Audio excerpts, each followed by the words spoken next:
Знание своего языка, его изучение, исследование и популяризация обсуждались на межрегиональной научно-практической конференции «Актуальные проблемы сохранения родного языка в языковой политике региона». Она прошла на нескольких площадках Магаса, Назрани и Сунжи. Организаторами конференции выступили Российский комитет программы ЮНЕСКО «Информация для всех», Министерство культуры Ингушетии, научная библиотека имени Джамалдина Индиева, научно-исследовательский институт Республики и Ингушский госуниверситет. Конференция была разбита по секциям, которые проходили одновременно в разных учреждениях. Открытие состоялось в Центре культурного развития Ингушетии. На первом пленарном заседании собрались педагоги ингушского языка СУЗов и общеобразовательных учреждений, профессорско-преподавательский состав университета, научные деятели, писатели, работники библиотек, музеев, журналисты и блогеры. В общем, все, кто каждодневно проводит колоссальную работу по сохранению нашего языка и самобытности народа. Я думаю, мы сможем сохранить ингушский язык. Эту надежду мне дает то, что, как известно, говорить на ингушском языке в последнее время становится, пусть это не прозвучит так плохо, становится модно. Во всяком случае, огромное число людей и молодых людей тоже пытаются говорить на ингушском языке, даже те, кто не очень хорошо владеет. Этот ингушский язык, он уже проник и в социальные сети, это тоже обнадеживает. У нас издается очень много литературы на ингушском языке, в том числе у нас издается очень много справочников, словарей. В России государственным языком является русский, и все говорят на нем. Но в стране проживает более 150 народов, у которых есть свои национальные языки, треть из которых находится на грани исчезновения. И конференция призвана поднять эту проблему. Здесь собрались люди, которые так или иначе участвуют в сохранении, преподавании, развитии языка, планировании государственной политики, реализации государственной политики в этой области, которые будут сегодня обмениваться опытом друг с другом и с экспертами, так сказать, нашими крупными экспертами, которые мы привезли из разных регионов России.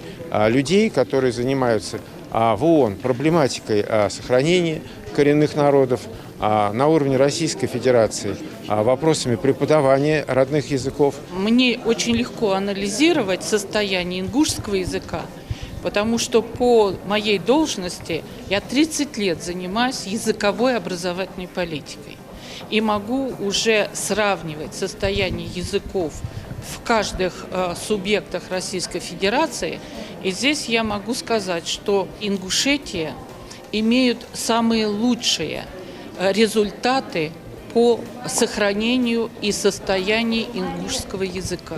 Я слышу буквально везде ингушский язык. Конференция была разбита на секции, которые проходили в различных учреждениях республики. В библиотеке имени Джамалдина Индиева, научном институте, библиотеке Ингушского государственного университета, центральной библиотеке города Назрани и в студии войлочных ковров. Было прочитано огромное количество докладов по самым разным темам, как связаны языки, традиционные знания и креативная экономика, пути сохранения и развития родного языка в Ингушетии, театр как живой проводник национального языка, библиотека как национальный ресурс сохранения родного языка и многие другие. Библиотека Зязика-Вюрт проводит большую исследовательскую работу по сохранению истории села, собирает и систематизирует разнообразные факты, свидетельства очевидцев, документы. Значимым событием в работе по этому направлению стало создание волонтерской группы, куда вошли 9 учащиеся 8-9 классов 26-й школы сельского поселения Зязика-Вюрт. Волонтеры-краеведы, их 6 человек, они помогают библиотекарям собирать материал об известных людях села, выявлять новые имена, неизвестные страницы местной истории и помогают в подготовке и проведении мероприятий. Есть основной перечень проблем по сохранению и развитию языка. Это уровень и методика преподавания его в общеобразовательных школах и дошкольных учебных заведениях, проблематика ингушского языка в учреждениях культуры в том числе и в библиотечной среде. Все эти проблемы будут рассматриваться в рамках этой межрегиональной конференции. У нас очень достойные и уважаемые гости, представители ЮНЕСКО. Все это в целом под кураторством ЮНЕСКО. который занимается проблемой именно сохранения языков малых народов и коренных народов, в частности, в Российской Федерации. Директор ингушского НИИ имени Чаха Ахриева Нина Барахоева отметила, что несмотря на то, что уменьшается число говорящих на ингушском языке, нельзя назвать его исчезающим, поскольку научным центром проводится большая работа, итоги которой отражаются в научных трудах. Ингушско-русские словари терминов, словари синонимов, антонимов, орфографические словари, в том числе и для школ. Ну, например, ингушско-русский словарь 24 тысячи слов, 2009 год. Орфографический словарь ингушского языка. Орфографический словарь ингушского языка для общеобразовательных организаций Республики Ингушетия. Словарь синонимов ингушского языка. Словарь антонимов ингушского языка. Словарь терминов русско-ингушский, ингушско-русский словарь терминов. Это 2015-2016 годы. Русско-ингушский словарь 22,5 тысячи слов. Недавно вышел в 2021 году. Кроме того, у нас готовятся материалы для издания этимологического словаря ингушского языка. Это вообще большой прорыв для национального языка.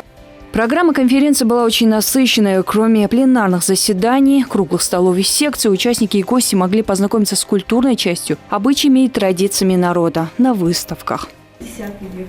Лощеная керамика, обратите внимание, тоже люди находят при стройках. У нас Ингушетия практически вся на кладбище древних городищ полностью. И где бы кто ни копнул, сразу либо керамика, либо какие-то предметы, там осколки и так далее. Это везде вот полностью, особенно в янгырских, сагапшинских частях. И, в общем, иногда люди находят и приносят нам сюда в студию, чтобы мы выставляли. Масло? Да, это маслобойка. Это более позднего периода. А это более раннего периода маслобойка. У нас такая традиционно тоже существовала. Межрегиональная научно-практическая конференция «Актуальные проблемы сохранения родного языка в языковой политике региона» подняла многие важные вопросы, а ее резолюционная часть для участников может стать в будущем руководством к действию.